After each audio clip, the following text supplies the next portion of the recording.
Welcome to Analects of Wisdom. Picture yourself at the end of a long day, scrolling through your phone or your laptop, not entirely sure where the hours went. You recall glimpses of half-finished tasks, scattered emails, maybe a few conversations, and a nagging sense that there could have been more substance to the day. Though our technology-laden world seems uniquely frenetic, the Roman philosopher Seneca diagnosed an almost identical problem nearly 2,000 years ago in his essay on the shortness of life. Across its pages, he examines how people squander their time, mistakenly believing they have an abundance of it. The paradox is striking. Even with endless tools that promise greater efficiency, we still find ourselves short on what matters most. Our hours, our days, our very lives. He begins with a stark observation. It is not that we have a short time to live, but that we waste a lot of it. In these words, Seneca flips our usual complaint. We often moan about how time slips through our fingers, but for him the real tragedy is our unwillingness to protect the moments we're given.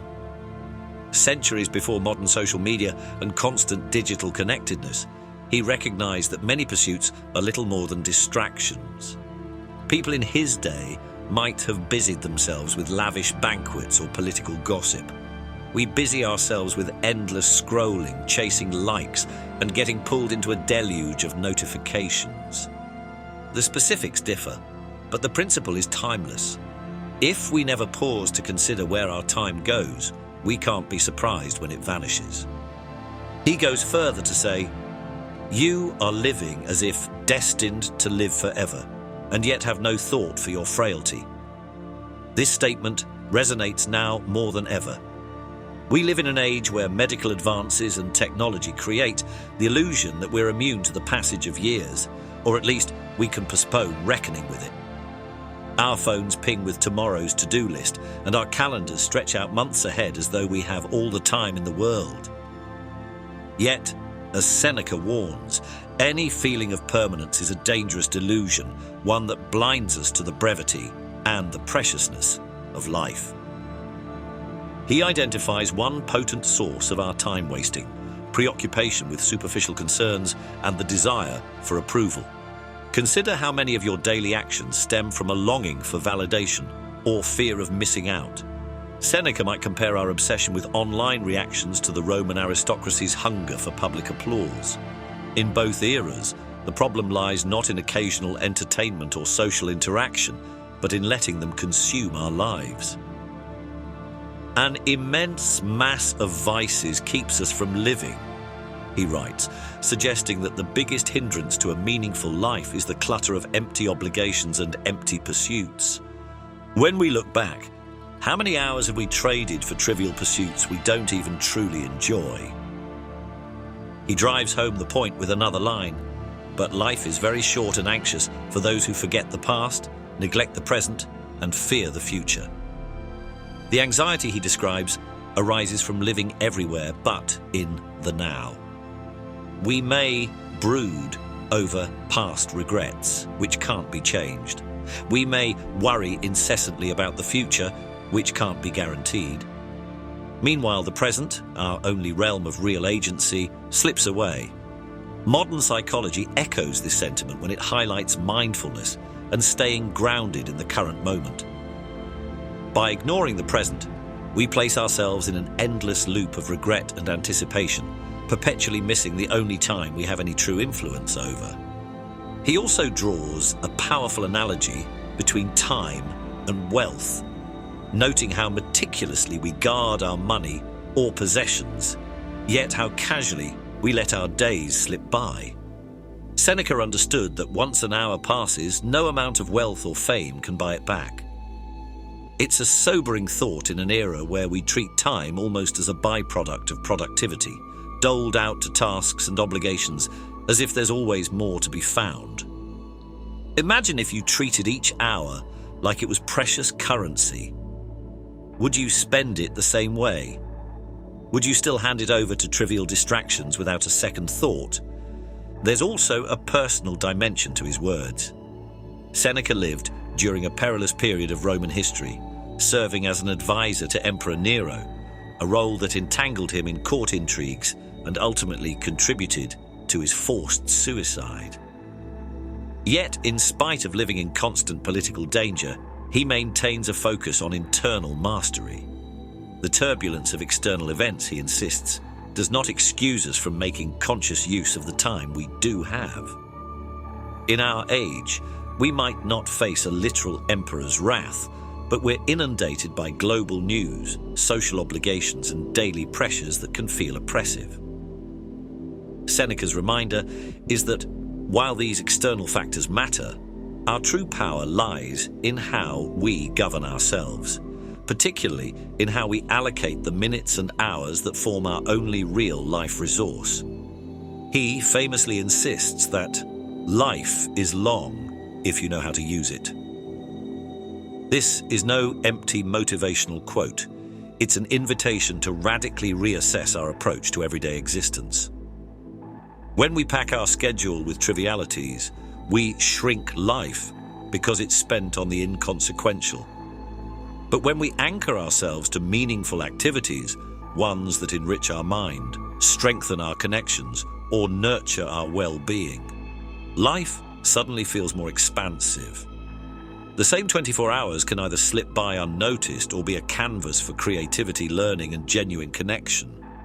If you've ever experienced a day off well spent, reading a captivating book, having heartfelt conversations, or exploring nature, you'll understand how time seems to stretch when filled with truly nourishing pursuits. He also delves into the necessity of confronting mortality. Far from being morbid, considering death can be an energizing force that reminds us not to squander our days.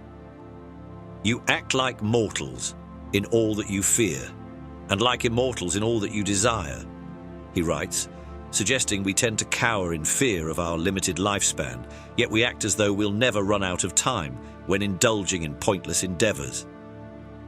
Simply remembering that our days are finite can free us from inertia.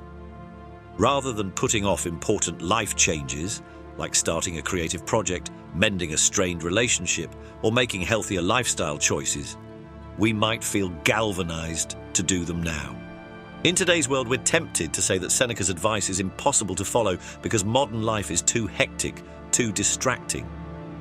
But consider how even a few small adjustments, simple daily rituals, could realign our relationship with time. He would advise us to begin each morning with a brief moment of self-inquiry. What is the purpose of this day? How do I want to engage with the world? This doesn't require living like a hermit or giving up all technology. It's simply a shift in perspective that can have profound effects. Journaling, meditating, or just taking a quiet walk can help ensure we're not diving headlong into distraction before we've had a chance to chart our course.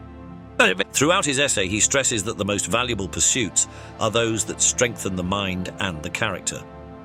All the greatest blessings are a source of anxiety, he writes, but learning, truly engaging the intellect, can mitigate that anxiety by preparing us for the challenges life inevitably presents. His admiration for philosophy was part of this ethic. By studying great thinkers, reflecting on moral questions, and honing our reasoning skills, we effectively invest in our ability to use time wisely. Today, this might translate into reading challenging books, listening to substantive podcasts, or engaging in thoughtful discussions that stretch our understanding of ourselves and the world. He also deals with regret in a way that's surprisingly comforting. While criticizing how we fritter away our hours, he never insists on wallowing in guilt for past mistakes.